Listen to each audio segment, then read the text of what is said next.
boys and girls, we have a special treat today because MamaDean decided to come tell the story. It has bread in it and it has oil in it. So you're gonna love this Bible story, and then stay tuned at the end because she's also gonna tell a story, one of my favorite stories about the little red hen. She's gonna read that book to you and you're gonna love it. Our story today starts out talking about food. Now, we all have food in our cabinets. I have tons of cereal, so in case we get snowed in, we can have oatmeal, we can have Rice Krispie treats. We have lots of food at our house, like probably you do too.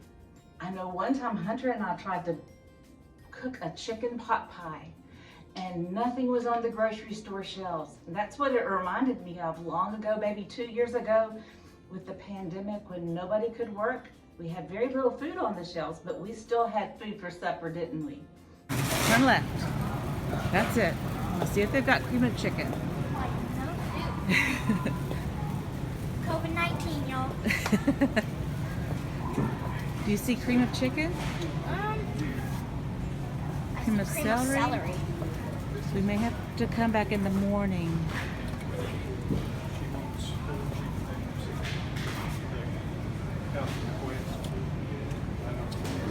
That's the kind Mama got for us. Yeah. Okay, we can't find that here, so we'll get that another place. Let's look for the vegetables now. Can you come with me, Hunter? I saw a dented one. Well, we'll get the dented one. See if you can go down there and find any green beans or corn. I see some things. You found some little tiny ones? Wait, no, those are We thought we were going to have to make our own pie crust, and if we did, we could have done all kinds of different vegetables. You found one can, Yeah. and that's French style. I know, but that's the only can. You know, really, you could make it with anything like that. I mean, they have a package of them. We have made Can we pot get pie with corn this. for it? Can we get corn? I like corn. Yes, if you like corn, that's a good option. Corn. I like green beans in mine, and we might just have to get those at another store. I like carrots in mine. You like carrots? We'll try that then. Okay, we're just making do. All right, so what do we like? Ooh, I see some. Oh wait, that has a big dent. Those are French style. I'm not sure I've ever done that with the pot pie. I don't like we'll French stick style. with what we've got and go home and see if I can find my own sour cream I was going to use for the baked potatoes. I have some of that left, and cream of chicken soup. I surely needed some of that, but we'll try another thing today. But this story happened long ago, and there was no rain. So can you imagine what would happen if there was no rain? Mr. David's gonna come here and plant a garden for us to show you. I'll hold it and Mr. David's gonna till the soil. Do you ever have a garden at your house? And what do you have to do after you till the soil? Scoop up some dirt into a mound so you can put down what? Seeds. That's right. So can you see which seed goes where? This is the broccoli seed. Ooh, I love broccoli. These are the tomatoes. Sprinkle some seeds in there. Good job. And then last we have the carrots. Perfect. And if we left it there with no rain, what would happen? It would just dry up Dry up and die. in the sun. So thankfully we have water and rain for our gardens. And what happens after the water and the rain? Then your plants grow. Let's see if we can find the right plant. Match it up if you can. I'll hold the pot. I'll hold the garden.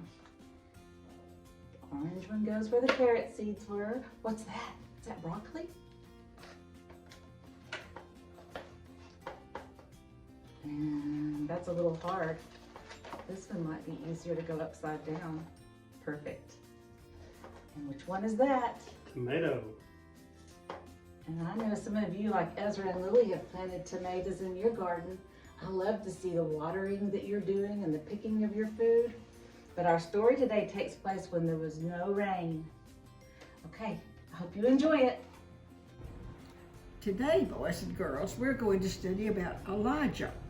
Elijah was a man of God, a prophet. And that means that he talked to God. God talked to him right out of heaven. Now, we don't talk to God that way today. How do we talk to God? How does he talk to us? He talked to us through the Bible. And we have Bibles, and that's God's word talking to us. But they didn't have a Bible. Elijah didn't have the word of God written down. So he told Elijah right out of heaven, go down to this little brook Cherith and sit and drink from the water, and the birds will feed you. Because it was a hard time in his land. The water had dried up. It was a drought. No food was being grown. Everybody was hungry. So in the morning, the big birds would come down and bring food to Elijah. They brought meat and bread. And at night, those birds came back and they brought meat and bread again. And they fed Elijah. They were called ravens. They were black. And he could drink out of the little pool of water, and he was well cared for. But one day, the birds stopped coming. They didn't come anymore with food for Elijah.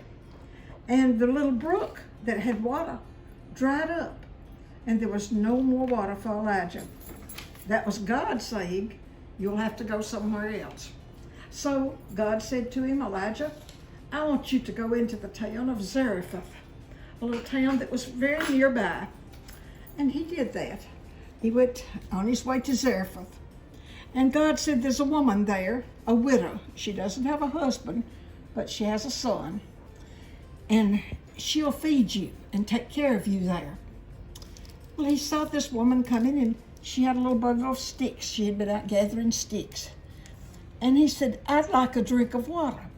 And she gave him a drink of water. And he said, a piece of bread. And she said, oh, sir, these sticks I'm gathering to make a little fire. And I'll cook my last meal and all and make it into bread.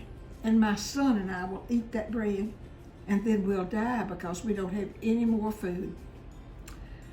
Now Elijah said, well, don't worry. Cook me some bread first. Now that would be very hard to cook Elijah bread when she just barely had enough for her son and herself. But she did what Elijah said because she believed he was a man of God. So she took the little bit of oil that she had and the little bit of meal, she poured it into a bowl, and she took the oil and the meal and she poured out all she had. That was all of it. The jars were empty. And she mixed this up and she cooked it in a skillet. I imagine like this. I use a black iron skillet, and those have been good back hundreds of years. People have used black iron skillets.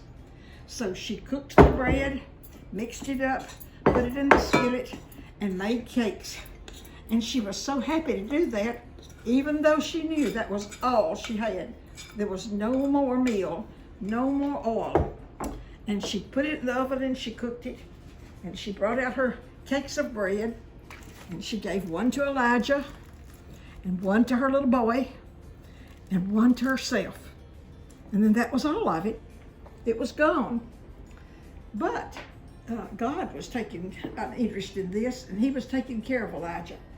And the next morning when she got up to go to the kitchen and cook, she looked in her oil jar, and there was just enough oil to make more cakes of bread. And so she didn't know where it came from. Where do you think it came from? We think it just came from God. And so she had enough oil and enough meal to make another pot of bread. We called these hoe cakes when they were made out of meal and oil. My mother made those on the stove, on the black iron skillet, just like I showed you. And we called these hoe cakes. And she had enough oil and enough meal to stir up another pan of bread. And she mixed it up and she put it in the stove. And again, they had bread for morning and bread for supper. And she had enough to feed Elijah every day and to feed her little boy. One bad thing happened in this story. The little boy got sick And she came to Elijah and she said, "Oh, what did you come here for? To make my little boy die? He got sick and he died." And Elijah took him upstairs and laid him on his own bed, stretched him out there on his bed. And Elijah was sad, and he went in and stretched himself on the little boy. Once he got up and walked around a little bit, walked around the room. He went back and stretched himself on that little boy again, but he was still dead. Elijah walked around. 3 times he went and stretched himself on that little boy. And the 3rd time, guess what? He woke up from the dead. He was alive. Oh, Elijah was so happy. He took him right straight to his mother. And he said, here's your boy. Here's your boy. He was alive and well. And you know what she said? "Now I know that you are the man of God." I believed it, but now I know for sure you are the man of God. And they were all happy. She took care of Elijah. Elijah took care of her and her little boy. But God was really taking care of all of them, just like he takes care of you and me. We studied about Elijah, and we talked about God putting meal in her bin and oil in her jar and giving them bread every day while Elijah stayed there. But he doesn't put meal in our bin and oil in our jar unless we work. And he gave us the job of working and making money. And that's a good job too. And he takes care of us by giving us jobs. And sometimes if we ran completely out and didn't have a job and couldn't work, God would still take care of us. But I have a story to read you about the little red hen, because she was a worker and she took the job that God gave her and did it to the best of her ability. But she had some friends that didn't. They didn't like to work. The story I'm going to tell you is about the little red hen. Once upon a time, there was a busy little red hen. She lived on a farm with a lazy duck, a lazy cat, and a lazy dog. "Who will help me plant this wheat?" asked the little red hen. "Not I," said the duck. "Not I," said the cat. "Not I," said the dog. "Then I'll do it myself," said the little red hen. And she did. Here she is working away, planting her wheat. And they are just playing, sitting in the tree doing nothing. "Who'll help me cut the wheat?" asked the little red hen. "Not I," said the duck. "Not I," said the cat. "Not I," said the dog. "Then I'll do it myself," said the little red hen, and she did. She's busy working and cutting the wheat while they're just playing and laughing and not working at all.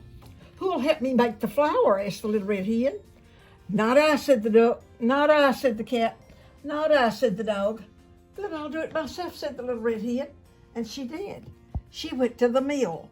We went to the mill today to see an old mill that had a wheel that turned, and it grinds up the wheat and makes it into flour. Yeah, It is pretty. it could be worse. I think that's funny though, don't you? There was a creek showed in the Gulf of the Wind. I'm sure all of that was. Sure, come on, let's watch. And she's taking her flour home to make the bread. "Who will help me make the bread?" asked the little red hen.